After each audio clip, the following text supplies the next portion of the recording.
It is a pleasure to have you here at PACA. Thank you so much for coming. It's a pleasure to be working with Chuck Joy, my longtime friend, and to have an opportunity for PACA to collaborate with the Northwest Poets and to have Footlights Theater involved and to have the PACA actors and to have the Erie local chit-chatty. Do you think they're making too much noise backstage? I do. So chit-chatty people in the back, all the poets from our community. It's so great to have that kind of cohesion and sharing space. One of the ways that we're going to increase that, of course, this is our last month to raise funds for our 5th floor build-out, and there's blueprints out there. Part of the 5th floor build-out, of course, is to create another stage. It'll be about the same size as this, but it might seat more people. So we're working on that. But what it does is it gives another stage in the Erie community where groups can rent or use, so we can do it for parties, but we can certainly use it for other kind of artistic events. And to have a theater, a screen up there and movies and all that kind of stuff. So if you can, Tom Hagen has agreed to match all of our funds up to $500,000, and it ends this month. So come Jan 1, it's not too late to donate to us, but it would be too late to have Tom match it.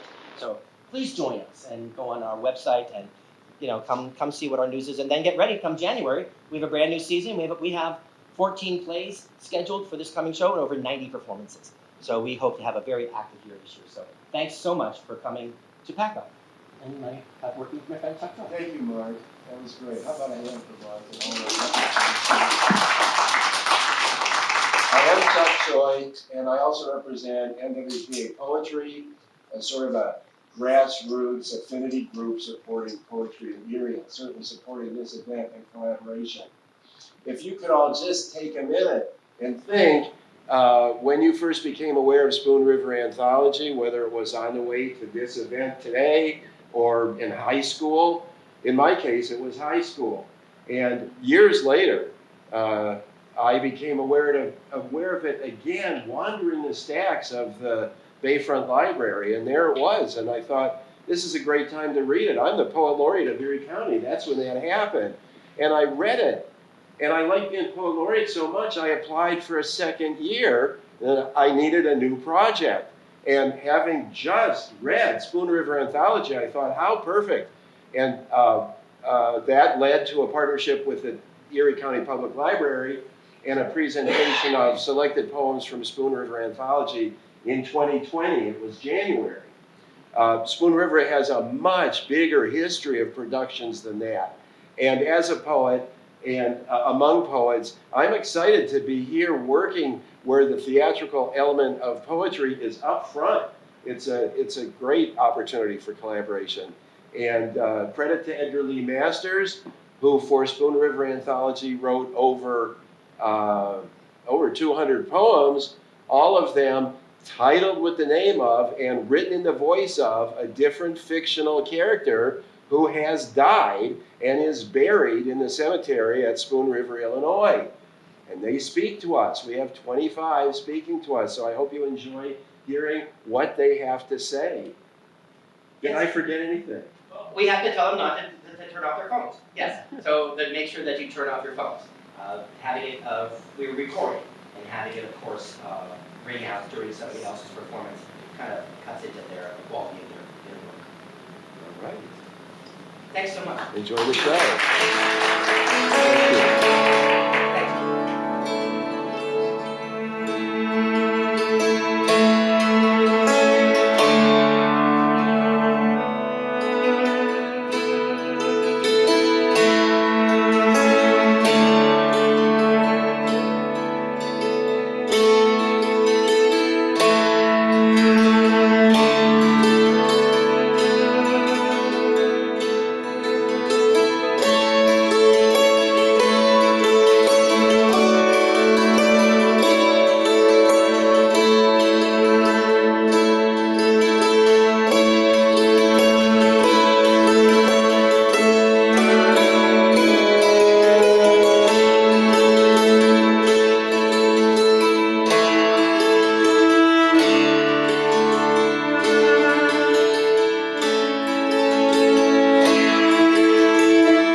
Edmund Pollard. I would I had thrust my hands of flesh into the disk flowers, bee infested, into the mirror-like core of fire, of the light of life, the sun of delight. For what are anthers worth, or petals, or halo rays? Mockeries, shadows of the heart of the flower, the central flame. All is yours, young passerby. Enter the banquet room with the thought. Don't sidle in as if you were doubtful whether you were welcome. The feast is yours, nor take but a little, refusing more with a bashful thank you when you're hungry. Is your soul alive? Then let it feed. Leave no balconies where you can climb, nor milk-white bosoms where you can rest, nor golden heads with pillows to share, nor wine cups while the wine is sweet, nor ecstasy of body or soul. You will die, no doubt, but die while living in depths of azure, wrapped and mated, kissing the queen bee, life.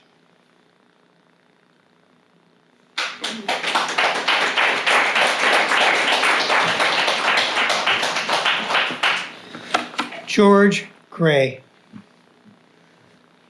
I have studied many times the marble which was chiseled for me, a boat with furled sail at rest in a harbor. In truth, it pictures not my destination, but my life. For love was offered me, and I shrank from its disillusionment. Sorrow knocked on my door, but I was afraid. Ambition called to me, but I dreaded the chances. Yet all the while, I hungered for meaning in my life. But now I know we must lift the sail and catch the winds of destiny wherever they drive the boat. To put meaning in one's life may end in madness, but life without meaning is the torture of restlessness and vague desire. It is a boat longing for the sea and yet afraid.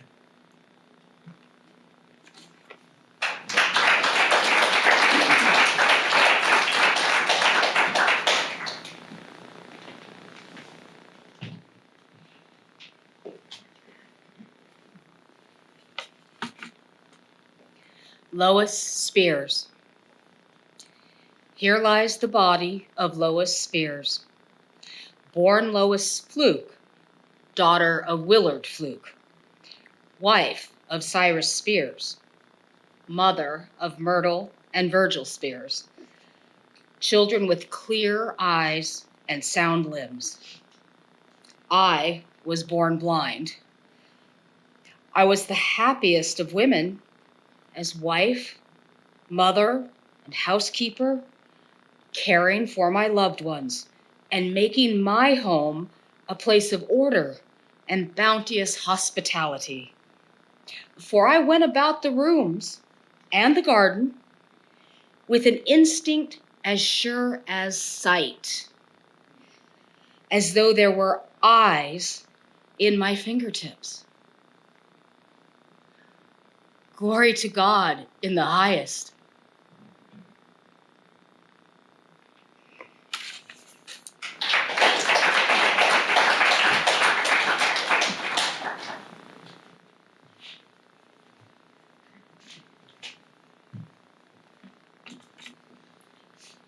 Samuel Gardner. I, who kept the greenhouse, the lover of trees and flowers, oft in life saw this umbrageous elm, measuring its generous branches with my eye, and listened to its rejoicing leaves lovingly patting each other with a sweet Aeolian whisper. And well they might, for the roots had grown so wide and so deep that the soil of the hill could not withhold aught of its virtue, enriched by rain and warmed by the sun, but yielded it all to the thrifty roots, through which it was drawn and whirled to the trunk, and thence to the branches and to the leaves, where from the breeze took life and sang. Now I, an under-tenant of the earth, can see that the branches of a tree spread no wider than its roots. And how shall the soul of a man be larger than the life he has lived?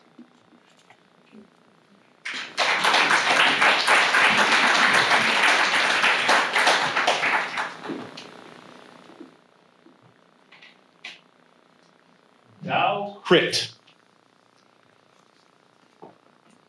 Samuel is forever talking about his elm. But I did not need to die to learn about roots. I, who dug all the ditches about Spoon River. Look at my elm.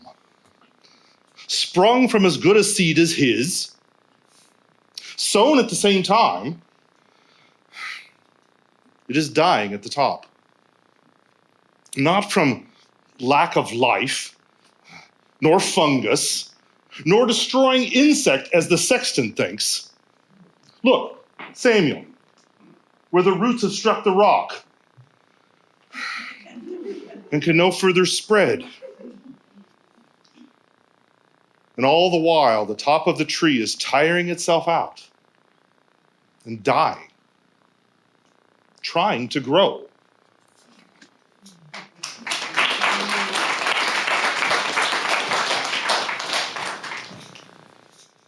Hannah Armstrong. I wrote him a letter asking him, for old time's sake, to discharge my sick boy from the army. But maybe he couldn't read it. Then I went into town and had James Garver, who wrote beautifully, write him a letter. But maybe that was lost in the mails. So I traveled all the way to Washington.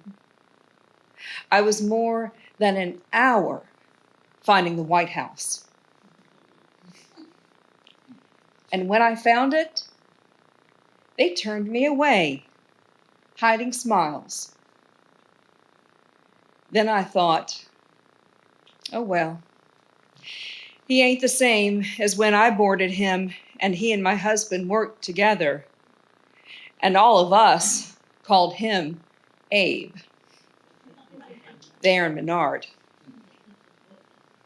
As a last attempt, I turned to a guard and said, please say it's old Aunt Hannah Armstrong from Illinois, come to see about her sick boy in the army. Well, just in a moment, they let me in. And when he saw me, he broke into a laugh and dropped his business as president and wrote in his own hand Doug's discharge, talking all the while of the early days and telling stories.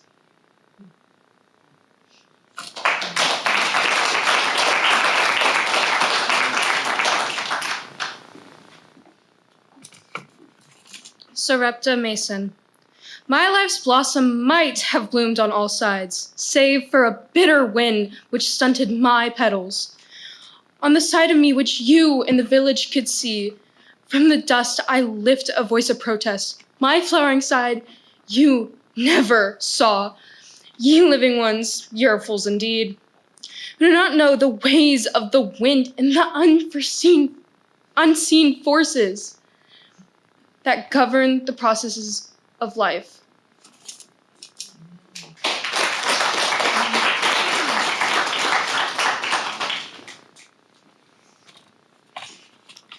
Mrs. George Reese, to this generation I would say, memorize some bit of verse, of truth and beauty. It may serve a turn in your life. My husband had nothing to do with the fall of the bank. He was only cashier. The wreck was due to President Thomas Rhodes and his vain, unscrupulous son. Yet my husband was sent to prison, and I was left with the children to feed and clothe and school. I did it and sent them forth into the world all clean and strong.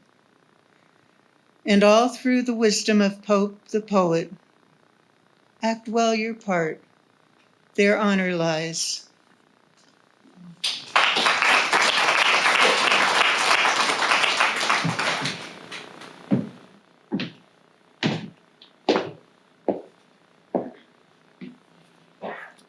Thomas Rhodes.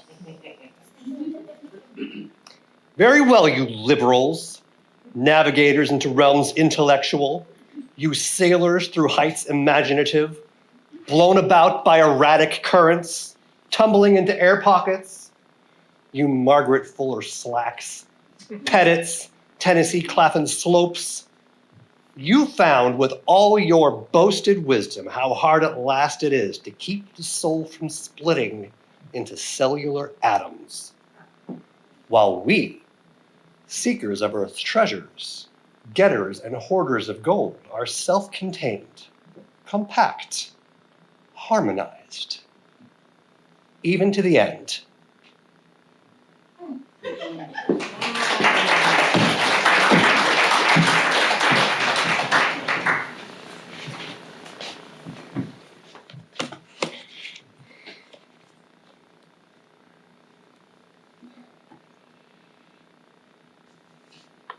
Seth Compton.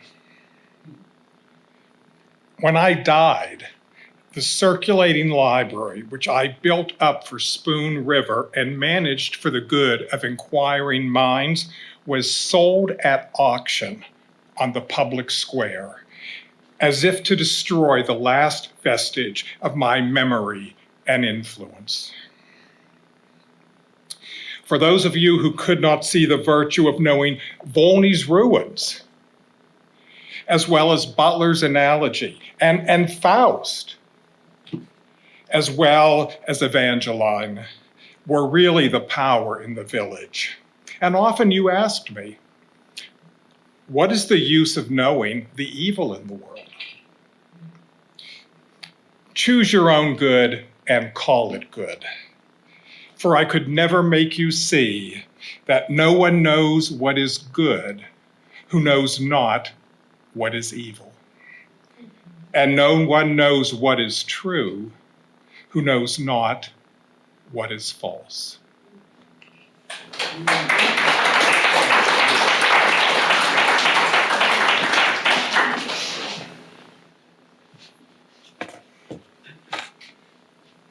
Lucinda Matlock. I went to the dances at Chancerville and played Snap Out at Winchester. One time, we changed partners, driving home in the moonlight in the middle of June. And then I found Davis. We were married and lived together for 70 years, enjoying, working, raising the 12 children, 8 of which we lost. Ere I had reached the age of 60, I spun, I wove, I kept the house, I nursed the sick. I made the garden, and for holiday rambled over the fields where sang the larks. and by Spoon River, gathering many a shell and many a flower and medicinal weed, shouting to the wooded hills and singing to the green valleys. At 96, I had lived enough. That is all. And passed to sweet repose. What is this I hear of sorrow and weariness, of anger, discontent, and drooping hopes? Degenerate sons and daughters, life is too strong for you. It takes life to love life.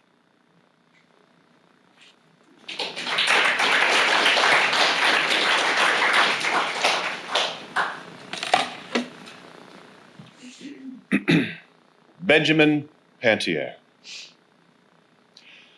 Together in this grave lie Benjamin Pantier, attorney at law, and Nig, his dog, constant companion, solace, and friend. Down the gray road, friends, children, men, and women, passing one by one out of life, left me till I was alone with Nig for partner, bedfellow, comrade in drink. In the morning of life, I knew aspiration and saw glory, and then she, who survives me, snared my soul with a snare which bled me to death, till I, once strong of will, lay broken, indifferent, living with Nig in a room back of a dingy office. Under my jawbone is snuggled the bony nose of Nig.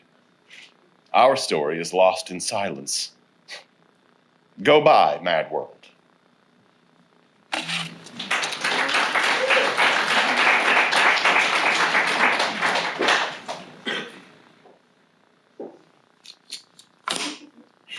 Mrs. Benjamin Pantier.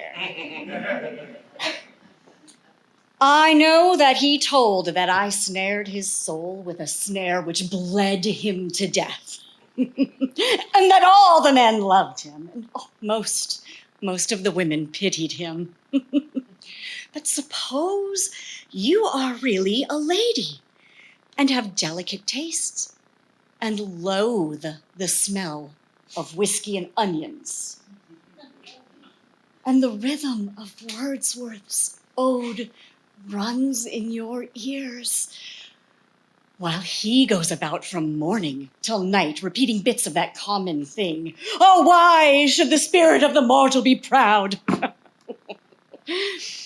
And then suppose you are a woman well endowed, and the only man with whom morality and the law allow you to have the marital relation is the very man the very man who fills you with disgust every time you think of it, while you think of it, every time you see him. That's why I drove him away from home to live with his dog in a dingy room back of his office.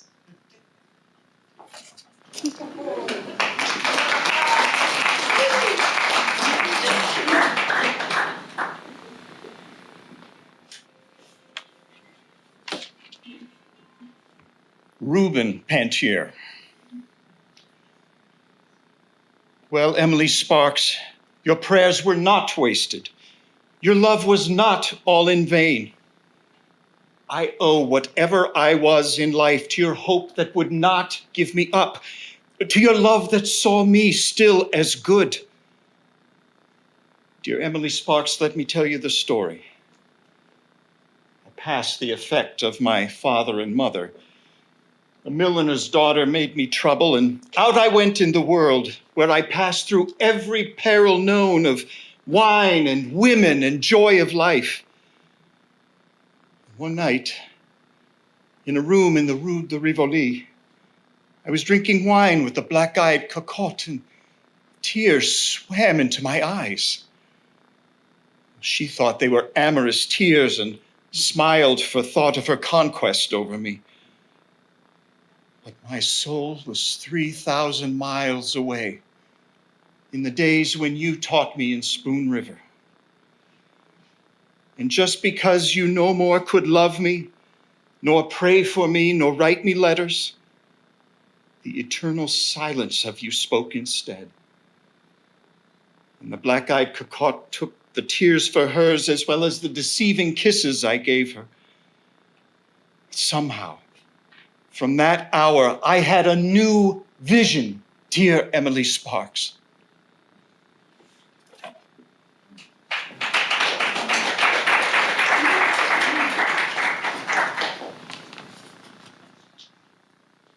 Emily Sparks.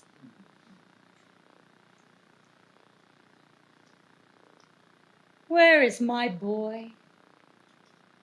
My boy. In what far part of the world? The boy I loved, best of all the school. I, the teacher, the old maid, the virgin heart, who made them all my children.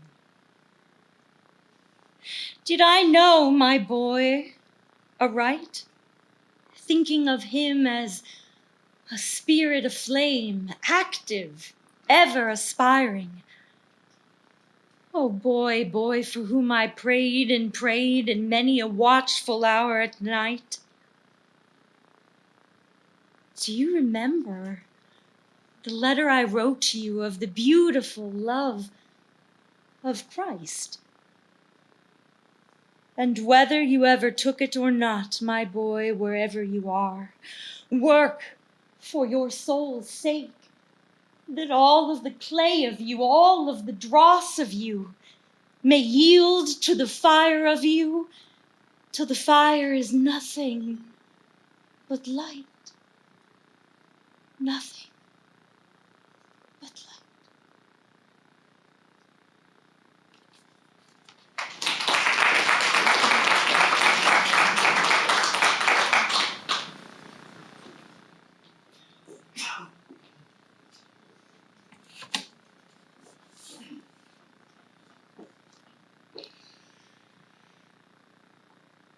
Ye young debaters over the doctrine of the soul's immortality, I who lie here was the village atheist, talkative, contentious, versed in the arguments of the infidels.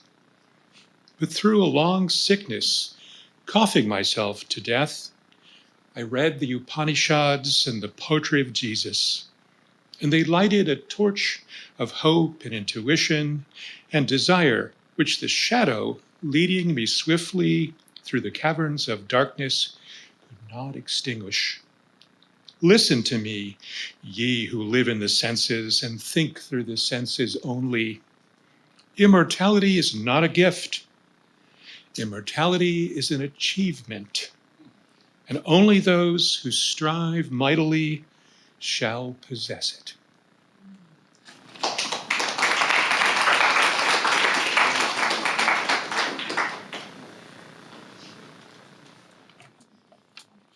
Minerva Jones.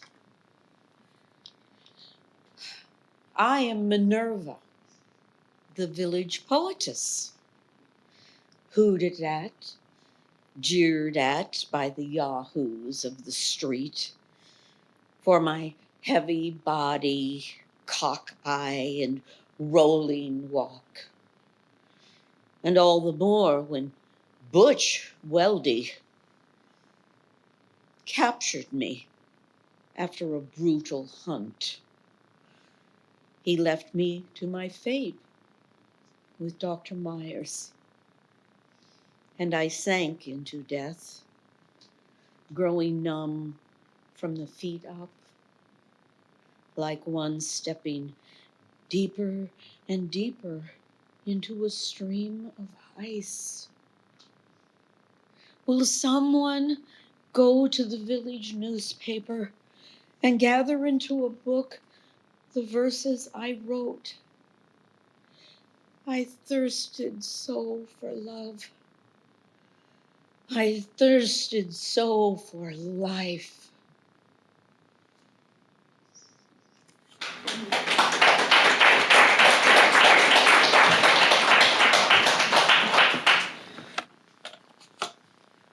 Russian Sonia. I, born in Weimar, of a mother who was French and German father, a most learned professor. Orphaned at 14 years, became a dancer known as Russian Sonia. All up and down the boulevards of Paris, mistress betimes of sundry dukes and counts, and later, poor artists and poets. At 40 years passé, I sought New York and met old Patrick Hummer on the boat, red-faced and hale, though turned his 60th year, returning after having sold a shipload of cattle in the German city Homburg. He brought me to Spoon River, and we lived there 20 years. They thought we were married. This oak tree near me is a favorite haunt of blue jays chattering all the day. And why not? For my very dust is laughing, for thinking of the humorous thing called life.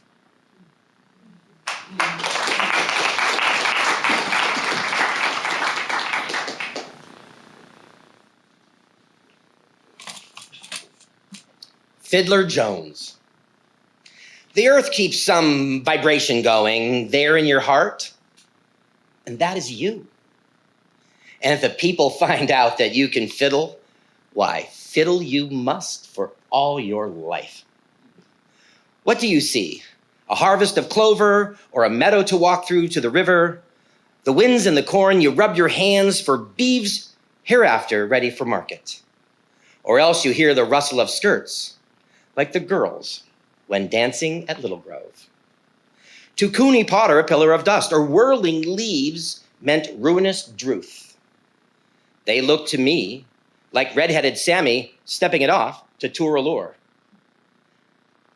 How would I till my 40 acres, not to speak of getting more, with a medley of horns and bassoons and piccolos stored in my brain like crows and robins and the creak of a windmill? Only these.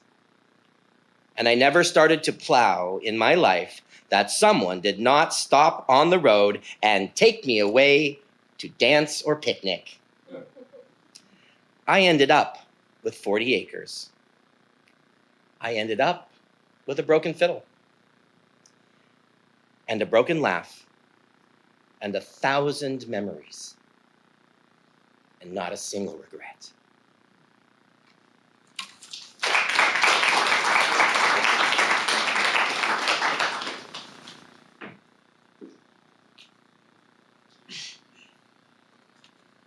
Johnny Sayre.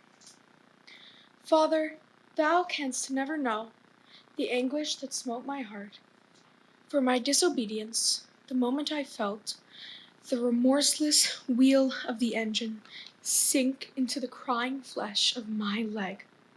As they carried me to the home of Widow Morris, I could see the schoolhouse in the valley, to which I played truant to steal rides upon the trains. I prayed to live till I could ask your forgiveness. Then your tears, your broken words of comfort. From the solace of that hour, I have gained infinite happiness. Thou wert wise to chisel for me, taken from the evil to come.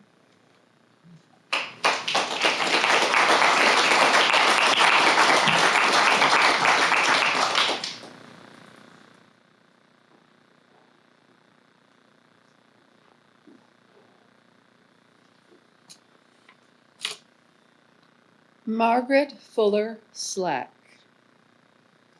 I would have been as great as George Eliot, but for an untoward fate. For look at the photograph made of me by Pennywit. Chin resting on hand, deep-set eyes, gray too and far searching. But there was the old problem. Should it be celibacy, matrimony, or unchastity? Then John Slack, the rich druggist, wooed me, luring me with the promise of leisure for my novel. And I married him, giving birth to 8 children, and had no time to write. It was all over with me anyway when I ran a needle in my hand while washing the baby's things, and died from lockjaw, an ironical death. Hear me, ambitious souls. Sex is the curse of life.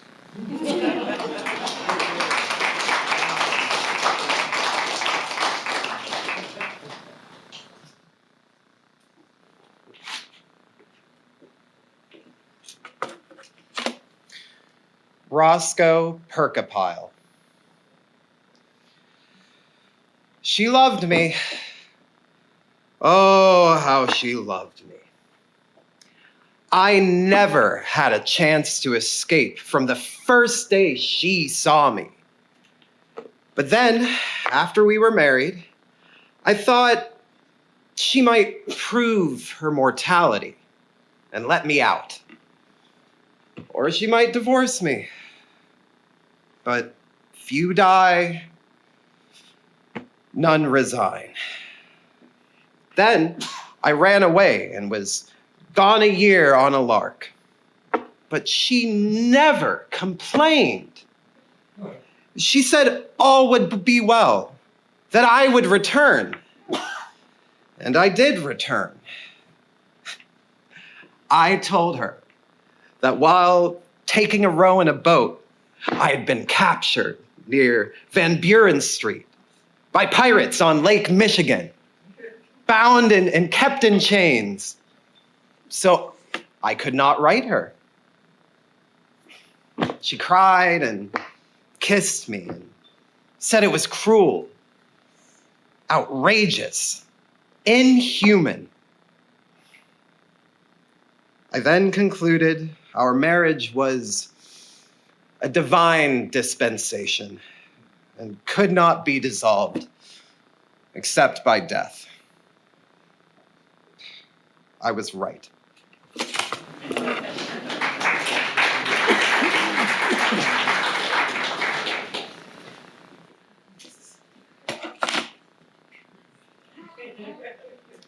Mrs. Percapile. He ran away and was gone for a year. When he came home, he told me the silly story of being kidnapped by pirates on Lake Michigan and kept in chains so he could not write me. I pretended to believe it, though I knew very well what he was doing and that he met with the milliner, Mrs. Williams, now and then, when she went to the city to buy goods, as she said. But a promise is a promise, and a marriage is a marriage. And out of respect for my own character, I refused to be drawn into a divorce by the scheme of a husband who had merely grown tired of his marital duty.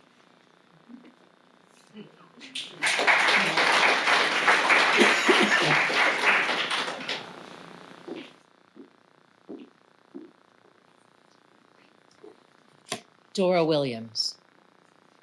When Reuben Pantier ran away and threw me, I went to Springfield. There, I met a lush, whose father, just deceased, left him a fortune. A year passed, and he married me when drunk. My life was wretched. Another year passed, and one day they found him dead. That made me rich. I moved on to Chicago, and after a time met Tyler Roundtree, a villain. Moved on to New York. A gray-haired magnate went mad about me. So another fortune. He died one night, right in my arms, you know. I saw his purple face for years thereafter. Blech. There was almost a scandal, so I moved on, this time to Paris. I was now a woman, insidious, subtle, versed in the world, and rich. My sweet apartment near the Champs-Élysées became a center for all sorts of people. Musicians, poets, dandies, artists, nobles, where we spoke French and German, Italian, English. I wed Count Navigato, a native of Genoa. We went to Rome. He poisoned me, I think. Now in the Campo Santo, overlooking the sea where young Columbus dreamed new worlds, see what they chiseled. Contessa Navigato, implora eterna quiete.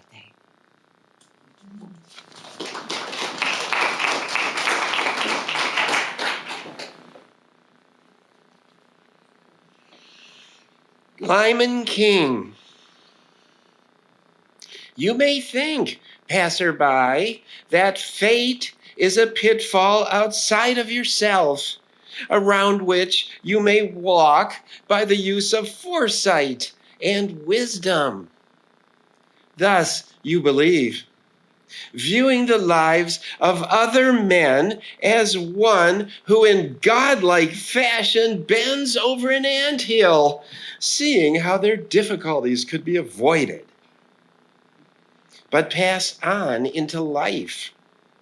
In time, you shall see fate approach you in the shape of your own image in the mirror. Or you shall sit alone by your own hearth, and suddenly the chair by you shall hold a guest, and you shall know that guest and read the authentic message in his eyes.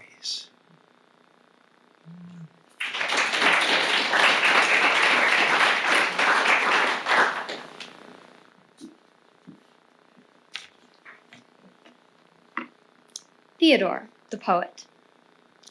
As a boy, Theodore, you sat for long hours on the shore of the turbid Spoon, with deep-set eye, staring at the door of the crawfish's burrow, waiting for him to appear, pushing ahead. First his waving antennae like straws of hay, and soon his body, colored like soapstone, gemmed with eyes of jet. And you wondered, in a trance of thought, what he knew, what he desired, and why he lived at all. But later, your vision watched for men and women, hiding in burrows of fate amid great cities, looking for the souls of them to come out, so that you could see how they lived, and for what. And why they kept crawling so busily along the sandy way where water falls as the summer wanes.